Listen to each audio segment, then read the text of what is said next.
Rock and roll. Hey guys, thank you for coming back for another exciting episode of YOML. This is the Year Magical Learning. We are on Reflection 208, and we have a brand new book as a two-part reflection, but nonetheless a brand new book. And I think this is probably one of the left field kind of book. What kind of book? So this particular book is called The Life-Changing Magic of Tidying Up, The Japanese Art of Decluttering and Organizing by Marie Kondo. Do you know who Marie Kondo is? Yes, I think she was on Netflix for a while, and everybody's talking about it. And I don't know, it's like Yep, regurgitation of the masses. You can't avoid it. that's Marie Kondo. So the reflection for this one is I don't know if you remember, but like I'm in this stage of this journey, I'm deep into my month of decluttering. I was doing my month of Swedish death cleaning. Like this was my monthly challenge. This month when I decided to read this book. So I was talking to a coworker of mine back when I was at Salesforce, and she's awesome. She lived out in New York, and we were just shooting the shit about life or whatever. And I was joking around with her. I was telling her I was doing this like monthly challenge where I was trying to death clean every day for 20 minutes. That was my monthly challenge. And she was like, "Oh, that sounds awesome." She goes, "Have you ever heard of Marie Kondo?" And I go, "No, I've never heard of her." I was like, "Maybe I've heard, like, I feel like I've heard the name, but I don't really know what she's about." She was like, "Oh, it's like it's like this lady that was on Netflix, and she helps like hoarders like organize their house." And I was like, "Oh yeah, I think I do know who that is. I've never seen the show on Netflix." And she goes, "You should really check out this book called," it wasn't this one, it was another Marie Kondo book. I don't know what it was called, but when I went to Amazon to go check it out, this was the one that everybody was like recommending as like her famous book. And I was like, well, I guess if I'm going to read a Marie Kondo book, They I guess recommend it I'll, because yeah, it's Netflix special or whatever. right, It's power of the masses. It's popularity right, right. contest. Exactly. So everybody is just on a bandwagon. Just I recommend her. Yeah, she's fun. Whatever. Because exactly. the thing is, something, right? Then you more likely to recommend versus the thing you don't. Yeah, exactly. I'm in the middle of my Swedish death cleaning month for monthly challenge. A coworker acquaintance of mine recommended this, who's a really nice person. This is how this book came to be, right? This isn't just totally out of left field. I was all about decluttering every day, and I was like, well, I might as well learn from an expert, I guess. Like if Marie Kondo is like the end all be all of decluttering, then see what she has to say, right? So I read this book, and it was interesting. And what I found out, I was doing my death cleaning completely wrong for what I learned from Marie Kondo. And here's why. So she recommends when you're doing your tidying up, Spark Joy. That was the other book right here. Spark Joy was her other book. So when she recommends doing any kind of tidying up and massive transformational stuff, she's like, rip the band-aid off and do it all in like one big project. She was explicit in this book. She was like, do not do this, try to do this like every single day for an extended period of time. She was like, it doesn't work. She was like, it will never work. I've never seen it work. I've been doing this for years and years and years. And she was like, this is the only way that this works, is if you just completely rip the band-aid off and you go for complete transformation. And it started to make me think. And I was like, well, shit, am I doing this all wrong? I was having fun. Like Luca was helping me every night. Like, my wife even got into it. I told you about I'll get to my results of like her cleaning my attic with me. Like I was having fun. Like I was enjoying it. I was doing this stuff as a challenge for myself because this is a part of living for two and living my values every single day, right? I looked forward to, as soon as work was over, to be able to go open up some other random new cabinet, and Luca would come over and I'd be taking stuff out, and he, this is when he was still crawling around, and he's like, playing with little crap. And, I thought I was having a blast. Actually, I was really enjoying it. And then I read this book and I found I'm doing it all wrong. And then I started to, like I said, I started to think about it, and I was like, well, it makes sense. When you're going for transformational change, it's almost like that atomic bomb effect, right? Like you need a massive just push forward, right?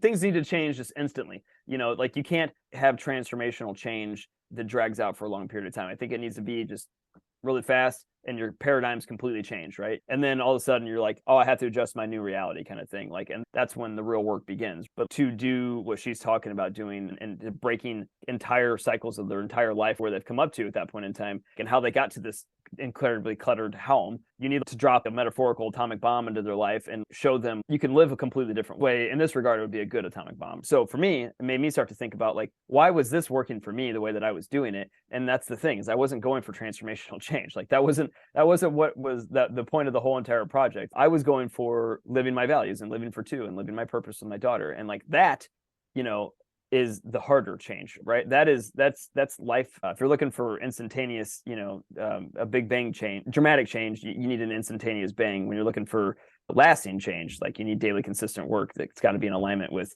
with what you truly value in your heart if you want it to actually be something you can sustain. So for me, it was funny because she's telling me explicitly, like, what I was doing should not work. And she's probably right, because there's no reason why I would want to clean my house. I actually ran out of stuff to clean by the time that the end of the month was over. I had like 2 days left and I was like, I don't know what to clean. I was literally going around my house trying to find shit to clean.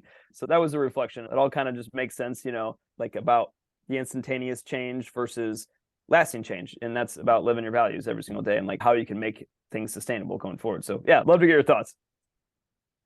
Well, I mean, when you say that you've been doing tidying wrong all month, right? I mean, Right. to me, that's misleading because, like I say, if I Oh, tell it was you, a joke. It was a joke. I mean, I right, wasn't, yeah. right, but the thing is, that's misleading because, you know, even though it's a joke, if I tell you, hey, you know, if you talk too much, you're doing it wrong. Right. That's from Well, my perspective. I was making a joke in the title because it was like I wasn't doing it wrong. I was saying I was doing it right. I was doing it exactly right because I was doing it for the reasons that I wanted to do, and it made it sustainable. I wasn't looking for a Marie Kondo change, you know, like Marie Kondo change is Even if you do a dramatic. dramatic change, it's not, I don't I care. agree. I mean, I don't believe in the fact that none of Kondo's clients have lapsed. That's, to me, is a little bit far-fetched of a claim. I Okay, totally agree. I It's don't like, care yeah, if it's like 99%, right? It's you haven't changed still that, right? you.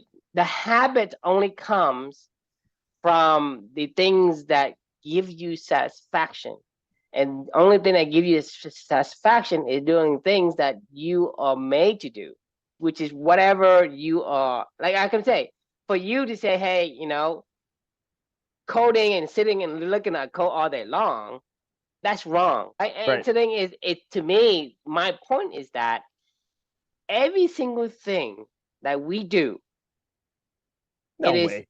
individualized Right. to people. I don't care what anybody claims. Like I say, 99% of all the stuff on the internet is like half truth, and only 1% of them is truth. This is the reason why you can find anything on the internet. You can be like how to be the best salesman ever, and Right. there will be hundreds of thousands of millions of hits. But why are they paying you more than 200 grand to sell Salesforce packages? Why can't these people go out there and search for internet and get the answers? I don't Because know. it's not, doesn't work. It doesn't Right. work.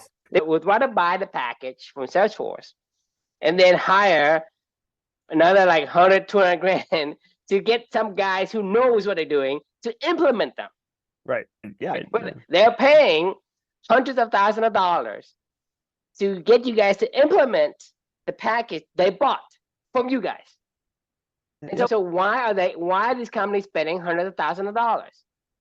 When I'm telling you that you can search internet and you can find everything you need, but it's all scattered all over the place because some of them claim are true and some of them are not. So most of the stuff on the internet is not believable. So I don't care what it's claimed. Well, it is. It's not the. It's. But to me, like if I say, you know, I can claim you 100% uptime on my like hosting, right? Why can't they claim 100% uptime? Because that's not mathematically possible. Therefore, they only say I'm going to only warranty you 99.99% of uptime. All the hosting says that. They never say, even though they have like redundancy servers and redundancy network and drives and everything, they can only warranty up to 99.99%. Why is that? Because that's mathematically impossible. So when you say somebody who isn't, you know, none of them are lapsed, to me, it's a little bit far-fetched of a claim. If you think it's wrong, it's wrong. You think it's right, it's right. No, that's fair. I don't think that Marie Kondo has a foolproof system here. I do think that I can imagine going from. Let me ask you this then. Right? You tried the Marie Kondo method, right? No, that's what I'm saying. I was doing it wrong. I didn't do her method. I was doing my own method. So how do you know it's wrong if you didn't do her method? I didn't say it's wrong. I mean, I said that like she said to me, like in her book, what I was doing was what she recommended exactly against. Like what I'm saying, like you understand the context of what I'm talking about here. Of I was like, you're being facetious. No, I'm being literal. I was 20 days into my decluttering around my house. And as I was listening to this book, I was learning what the expert told me was the wrong way to declutter my home. She was like, you shouldn't do it this way. And that was exactly the way that I was doing it. And I was like, I'm having fun doing it this way. I wasn't doing it for dramatic, instantaneous change. I was doing it to challenge myself, to live my values with my daughter, with my family, to do stuff that was just play and fun. It was living my values. That was why I was doing what I was doing. I wasn't doing it for dramatic, transformational change. I was just having fun, decluttering my home with my family. So I'm saying what I was doing in her world would never be sustainable because the world that she walks into. Her world, she's right in her world. Yes. Right. In your world, you're right. So that's what I'm saying is, I think it's misleading because even though you're trying to be sneaky by saying the opposite of what you meant, but you don't give the audience the clues. That's what I'm saying is I know you did, but people is gonna look at your reflection and say, what? And then they have to read through all your reflections and say, he's just being.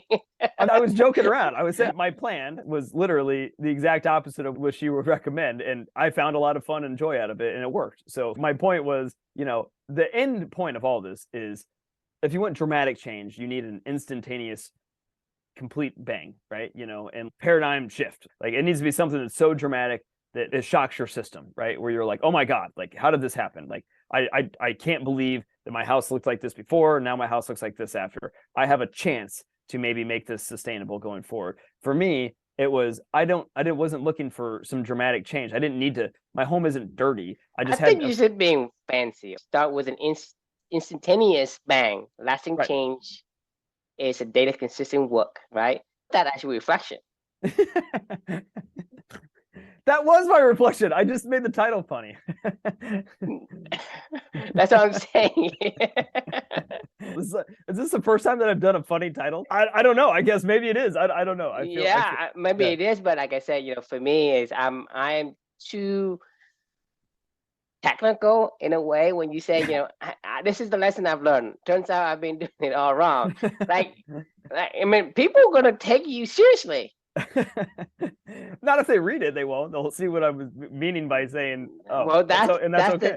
That's a key word right there. If the thing is, if you don't post this anywhere, you don't have to worry. But if you post it, you have to be responsible. I know. I'm okay with this. I also am a playful, fun person. So some of these reflections are playful and fun, so they're supposed to be fun, like that's another part of my values is play, and that's what our club values is to play around. And so it was a joke. Apparently not a good one, I guess. But anyway, did you get the point I'm trying to make though? I'm just saying there's a lot of things that, because it made to be a joke, right? It doesn't make sense. Well, to be fair, a month of Swedish death cleaning didn't make a whole lot of sense either. Like this is the rabbit hole that your magical learning takes me down. I'm cleaning my home and I'm trying to learn from a cleaning expert, like what it means to declutter shit.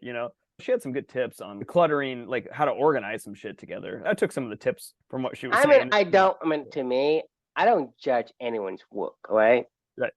The only thing I judge is like, what are you telling me? If you're telling me, then you need to back it up. If you're telling me that this, whatever it is, like I told you about, like, let my people go surfing. That's not, I don't hate on the book because of the thing that they done, right? Right. I just don't like the claim. Right. The claim basically tells me that, you're basically trying to lie to me. I'm not. Are you talking to me? No, I'm talking about the books in general. So I don't judge whatever it is, right? To me, I respect you because it is your world. That's fine, right? This is what go back to what I'm going to say before is you and me, love philosophy, okay? But we hate philosophers, and this is the core reason why is. Whatever you do is great because everything has a value in its context. Right? Everything has context. The context makes it valuable. Beyond that, it doesn't mean anything, right? for whatever it is, you value certain thing. You value a picture of your daughter, right? Because of context, because it's your daughter. Right. You know what I'm saying? For somebody in the half, way around the world that is living in a village, if they look at the picture of your daughter, they have no idea what it is. They don't. They probably have no value to it. You know what I'm saying? Yeah. So no context means nothing. So for me, when I say, everybody has their own context. No one's right, no one's wrong, because you're right in your own context.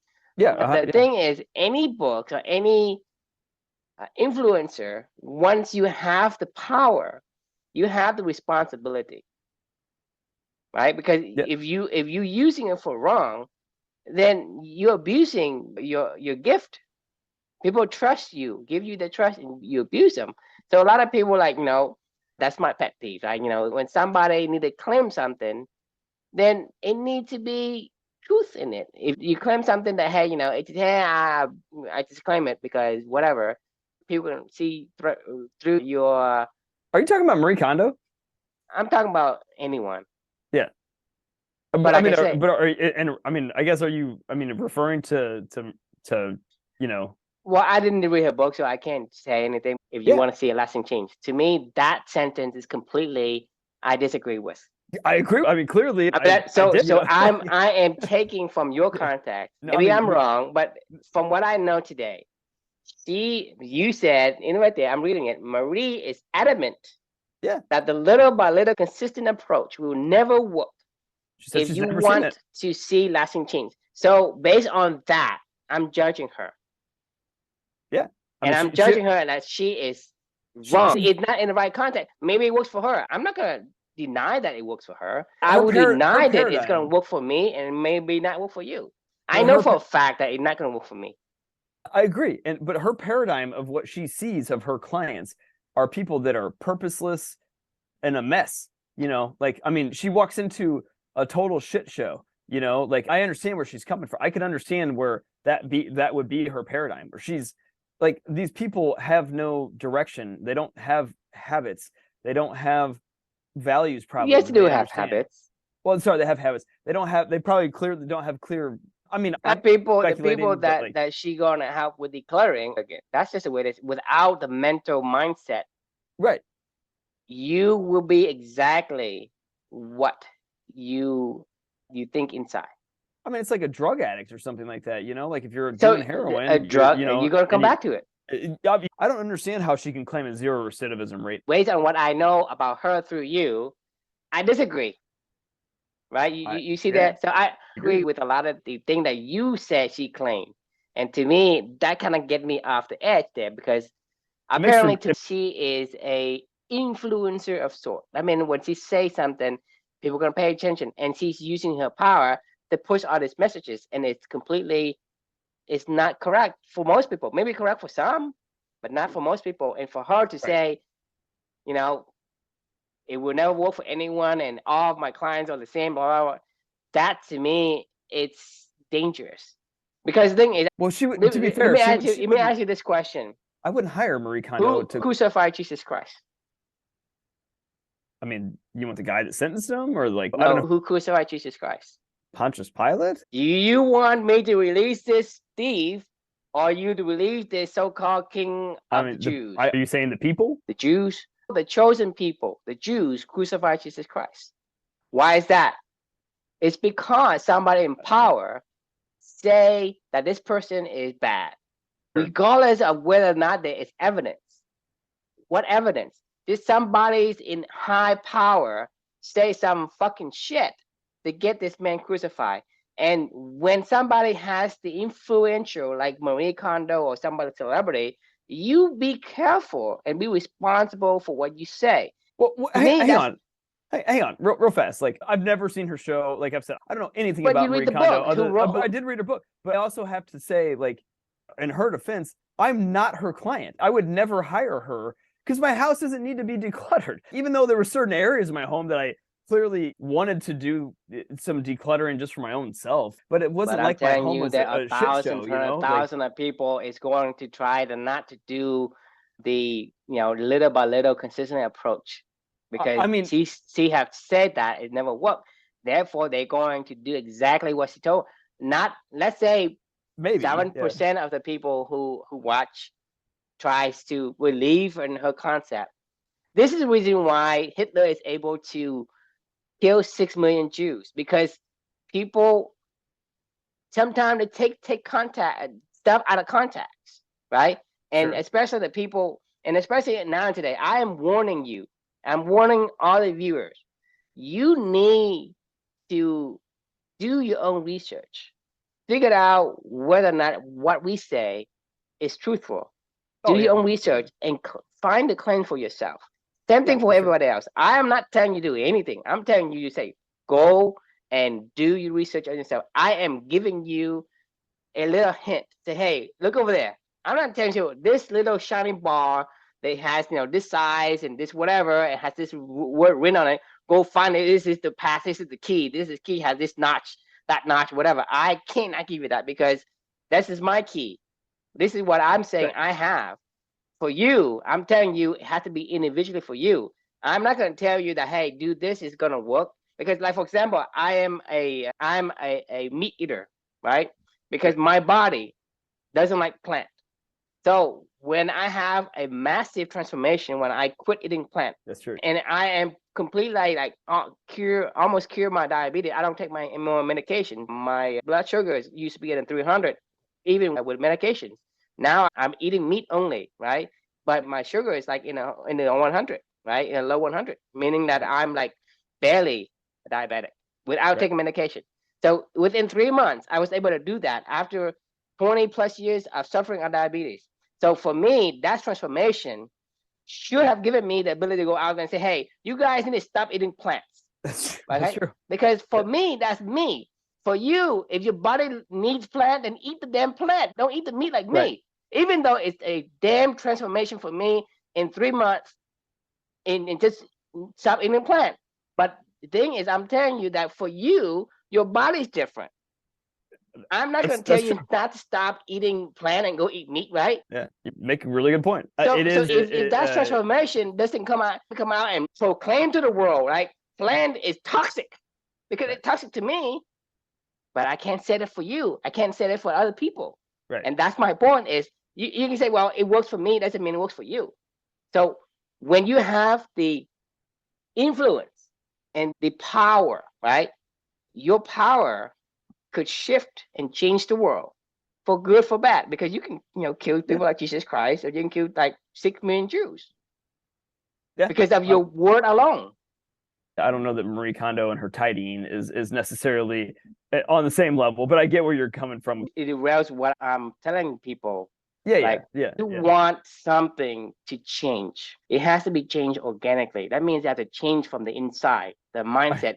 If you don't believe something is valuable to you, whether you like it for the first time, eventually you revert back to it. You look at all the drug addicts, right? The thing is, these guys cannot help themselves. I mean, I can't even blame them. What I say I would do, if I was on a drug addiction, I don't even know that I'm even, I probably get been worse than most of these guys out there that people talk about. Because, I mean, this is called addiction. It's a force that you really, it's very hard to control. It's very hard to kick, right? I mean, your life is made up of your habits. Yeah. And so your habit is to do a bunch of things, right?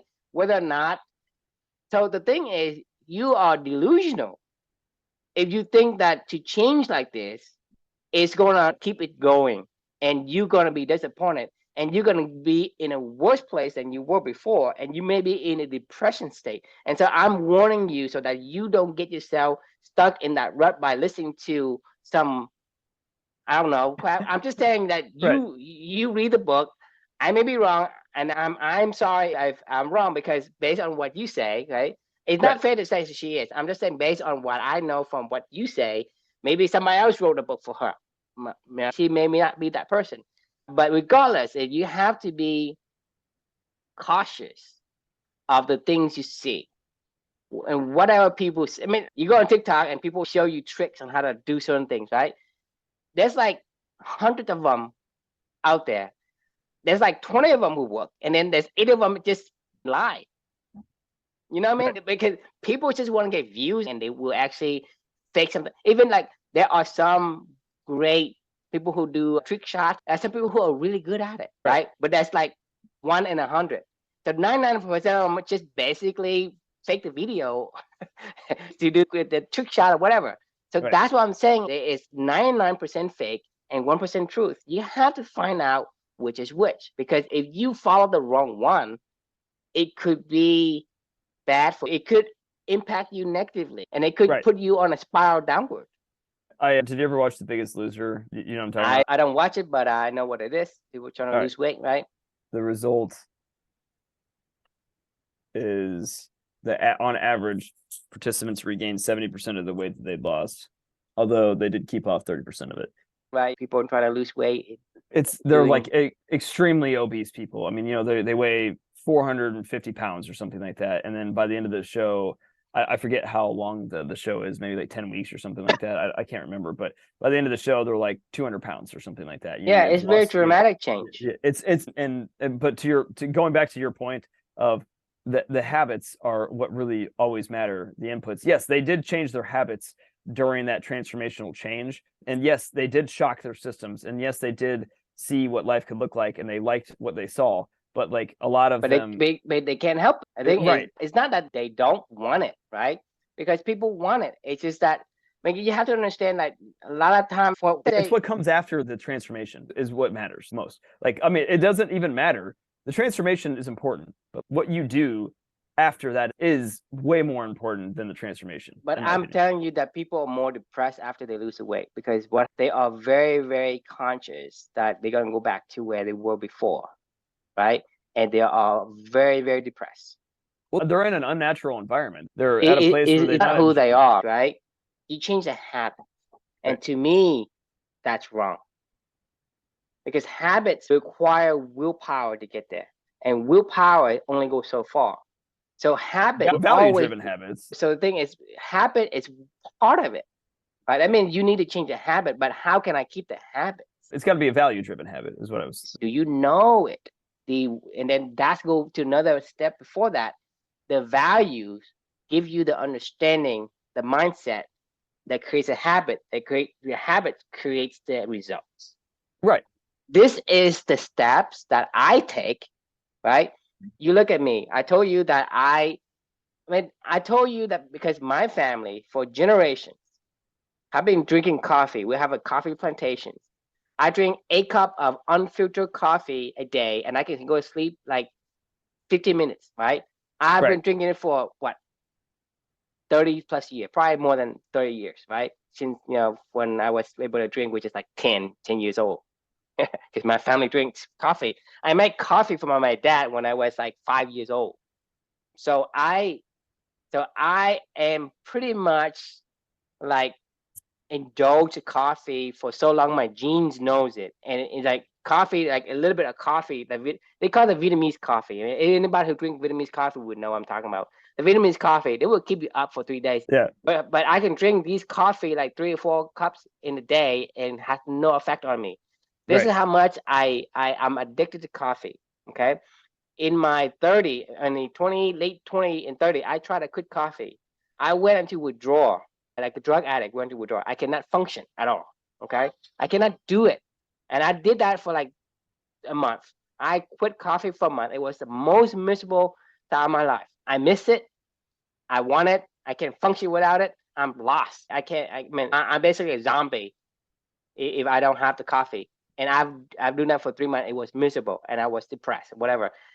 So basically, I did for a month, and I quit coffee for a month, and then I came back to it, and I'm drinking again. But the moment I read the book Why We Sleep, and in that book Why We Sleep, right, they talking about the caffeine and the effects on the caffeine. Then my understanding turns on. That understanding decides, hey, you know, if it's not good for me, man, I could quit. Then I quit. I quit cold turkey, and I didn't have any kind of withdrawal, any kind of depressions. And I have done that since the moment I told you 2.5 years ago. Yep. Right. I've never touched caffeine, and I would have drank coffee if it wasn't the caffeine. So the fact that coffee has caffeine, I decided to give it up, and I've given up. I have no problem with it. Then the habit comes into, and the habit's easy to keep. And once you keep the habit, then the result comes.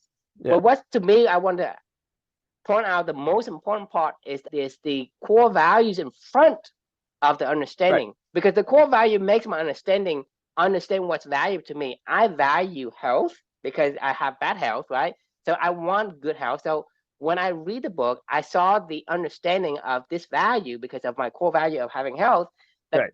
able to keep my habits, and my habits able to give me this ability to not be subject to all the different symptoms and characteristics of being an addict, withdrawal from this. And so that's what I'm saying is the habits is not going to last unless you have the core value Yeah. followed by the understanding of it, and then followed by the habits, right? Because you think about why, I thought I knew that coffee wasn't good, but I did not believe in it because some people say coffee is bad. Some people say coffee is good. So I tried it to quit coffee in my Right. late 20s. It didn't work because I didn't really understand it. Right. So that's what I'm saying is when somebody's focused on a simple little piece of step, but they forgot the rest of the other step, the one before that and one after that, then it's partial truth. We get enamored by the transformation as humans. Like The Biggest Loser is an addictive show to watch. Like I used to religiously watch The Biggest Loser, and I'm not like fat or like overweight or never been obese, but watching the people's lives change in front of your eyes. But then the cameras turn off and no one goes got home. better. When you get to the point where they have like 400 pounds or 300 pounds and they go to like 150, right? So even the best of these contestants, the best of them will go from 150 to 200 and maybe stay there, but they never go to 150 and then go down to like 140 and be ripped and stay ripped all of their life. Well, I No don't one know does if that. there's a few people. I don't No, want to say they, like I no don't one's think ever they, done it, I don't but think yeah. they want the majority, I think, right? The majority of them will go back to where they are, or 70% of it. Some of them maybe go back to like maybe 20% or 30%, but majority of them go back to like 7 to 80% of the weight they had before they came to the show. And sometimes they go back and forth because, it's, and then I think from their perspective, right, it's worse because they are always in fear Right. of, right? And so they're not happy even before they have, they have this weight problem, but they're not worried, right? Because when you have something, right, when you lose, when you give it back, your sense of loss is greater than the sense of gain. And Well, to your mental state, it's embarrassing. You feel ashamed, like you feel like mentally it's weighing them down. You're right. It's all willpower driven. I mean, everything they did was willpower driven for these people. I agree with you. To be fair, that was what my reflection was about. This wasn't about me trying to do some transformational change. This is about me living my values every day with my daughter, which is why I was able to do what I was able to do. And I actually had a lot of fun. The point of this reflection in general is to say it doesn't have to be dramatic if you want consistent, lasting change. It's daily activities that are reflecting your values, but nothing but the truth. But that's why we want to kind of put out the warning label, because people give you bits and pieces of everything, right? Like I told you, if someone want to do a sales process or a customer journey, they can just Google something and get a little bit of everything, right? Yeah. But the thing is, it doesn't work because not everything's put together in the right place in the proper configurations. You can learn anything. I mean, hell, I can learn how to code just by exactly. Googling, you can code, but it's gonna take you 20 years, probably longer, because there's so many out there. It doesn't work just because you just mash them together. Right. I was telling one of my employees this today. He was struggling with sales prospecting in general. It's an art form. How certain people get certain people to engage in a message or spark a conversation, like that's something. It truly is an art form. Like I can tell you all the tools to use. I was telling him this today. I can tell you all the tools to use. I can even tell you the words to use. I can tell you the right motion, how to do it and put it into this order, but that is never going to be a guarantee. You have to put your own little secret sauce into it to make it happen. I was like, I can't just walk up to Novak Djokovic and say, show me how to hit a forehand. He'll go, sure, I can show you how to hit a forehand, but like, you're not going to be able to hit it like me. Like, I mean, like you're like, yeah, it'll be a long fucking time before you can hit a forehand like me. You know what I mean? And even if I gave you all the little subtle nuances, there's just no substitute for doing it and figuring it out and having to create the art that is whatever you're bringing into this world, right? Like, I mean, it's just, you can't replace that. I mean, it's like, I don't care who you're talking to. No one will be able to tell you that. Like, you have to figure that out for yourself. And if you don't want to, then that's up to you. That's but that's like a beaver must dam. I mean, we didn't say that this entire episode, but got to drop it in there. Like if got to sneak one of those in there. But like a beaver making a dam is an art. If you ask me to go make a dam, he'll be like, well, just take the wood and put it in the water. And I'll go, it's easy. Yeah, but... and then they float. Right. I'll be like, but you told me to put no, you take that piece of wood and then that piece of wood and then you put that one on top of that one. And I'm like, yeah, I'm doing that, asshole. Like, like, oh my God, my monthly challenge starting in tomorrow is going to be crocheting. And really? yeah. So I'm gonna try to crochet for 15 minutes today. And I've tried it one time before and it was so hard. But like I was watching this one of my employees, her name's Chelsea, is like a crocheting expert, and she was trying to teach us all for like a project that we were doing to like make hats for the homeless at an event we were getting together for. And I promise you, I spent an hour watching her go, Chris, it's really easy. Like just this, and this. And I'm like, I don't know what you're talking about. Like, I was like, this is back in November, and this piece of yarn is the ball of yarn she gave me. It sits right over there in front of my vision all day long. And I was asking my team today, like, what should I do for my monthly challenge next month? And they were like, she just yelled out, you should crochet. And I was like, all right, I'm in. I'll do it. Yeah. So we'll see how this goes. But so the whole point of this conversation is, like, there's an art to crocheting. Like, I can watch it. I'm going to have to watch every YouTube video, but eventually it'll click. One day I'll just go, oh. But that's what I'm saying is, fact of the instantaneous transformation not gonna happen with crochet. No, like I told you, I'm telling you, go find me a little baby that just gets up and walk, right, without crawling, without doing anything. Just get up and walk. Show me that baby, and maybe I would consider my position. But I have never seen a baby that walks without falling for like 100 times before it can walk. It takes a long time to figure it out. Like, I mean, but that's the thing is, there's no such thing as dramatic transformation, right? Because this last scene. No, I agree. I mean, this goes back to like the whole atomic bomb, concept, right? Like that happens to a lot of people all the time. You said this yesterday. Like, not everybody turns that into something, That's the sad fact. Right. This is exactly what we're talking about with The Biggest Loser with Marie Kondo. You're right. It has to be followed up by purpose, in every day, otherwise change won't, the new paradigms you see in life will leave. You might have seen a different life, but that doesn't mean that is your life. Not sustainable. So go back to the key word is sustainable. So our top most core values of company is balance, right? Balance is the essence of all the core value in a sustainable cycle. Without sustainability, it means nothing, because there's no point in doing something when it doesn't sustainable. We're talking about the frog. We're eating a frog until you you say, hey, I got the top now, I'll stop. Then you run into the stagnation period, because you don't want to eat the frog because you got what you wanted by eating the frog. Then when you got it, you stop. Obviously, you're not going to continue. Then someone's going to protect you. That's the stagnation cycles. And so when you have something that is traumatic, it's not going to last. So most people could last. It's not. Right, but this is what I'm talking about for you, right? You have an atomic bomb, and you chose the right direction, and it gives you more. I don't know if it's the right direction. The worst situation, they go into drugs, they go into drinking, go into hoarding. But they have turned to other avenue to deal with it. And so that's what I'm saying is, you say, like, let's say somebody won a lottery, right? Like, I would say 99% of them will lose it and be worse than before, because they have it's called the lottery curse. I mean, that's a real thing. There's 1% that is smart enough to say, well, I have this atomic bomb, this new instantaneous change, right? If I put it in the right place, then some winner that actually made it into something for themselves. And then most of them, 70% of them go bankrupt within a few years after winning the lottery. 99% of them completely wiped out. Right. That's one thing is, when a time bomb happens, right? It's to me, you look at 99% versus 1%. The probability of you being in 1% is 1%. The probability of you in the 99% is 99%. So more likely than not, right, the dramatic events will harm you. Yeah, the more that I think about it, there's zero chance in hell that Marie Kondo has a 0% recidivism rate of her clients. Like there's no way, that's not possible, right?